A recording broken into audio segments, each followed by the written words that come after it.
Good morning. So for this week's science video, we're going to be talking about the mystery photos that I posted on Seesaw yesterday.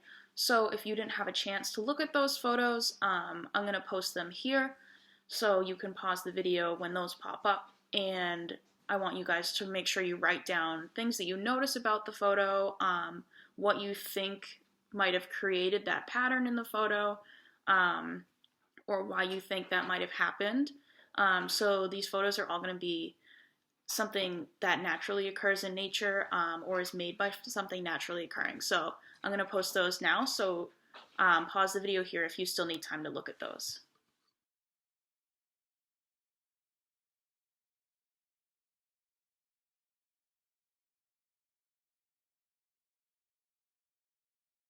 Okay, so that pattern in the snow was made by an animal.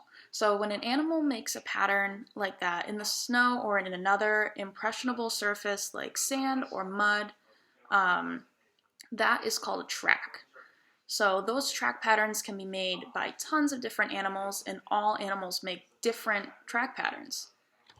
So you and I even make our own different tracks. And your tracks are going to be different than someone that your parents that make. And you can notice some of the things that might be different about those, like your parents might have bigger tracks than you do. And things like a rabbit or a bunny make different tracks than a dog or a cat. So all animals make all sorts of different types of tracks. When you look closer at an animal's track pattern, you can see its little footprints. So that footprint might help you tell what type of animal was there. You can also use a track guide, like this one, that will help tell you what type of animal was there based on that footprint. So this is just a guide that will show you what the footprint looks like and relate it to the animal. So the tracks in our photos were made by a porcupine. So porcupines are animals that have spines on their backs.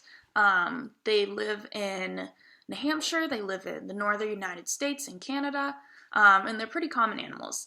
They really love to snack on branches and twigs. They like to climb trees, and they make really cute noises when they're happy. They also waddle around, which is why we get that kind of like shifty back and forth pattern in the snow. And they drag their tail behind them, which is why we have that line that goes right back down the middle of those tracks, as that's their tail dragging behind them in the snow. Now that it's winter and there's snow on the ground, it's the perfect time to get outside and look for tracks. Snow is probably the best material that we have up here that will let you see these cool tracks. So get outside and look for tracks. If you see any, have an adult take a picture of it and you can email it to me and I can help you identify what tracks you saw. But definitely try to identify them yourself first, and I'll see if you're right or not. So yeah, that's our video for this week. Thank you guys. I'll see you guys next week.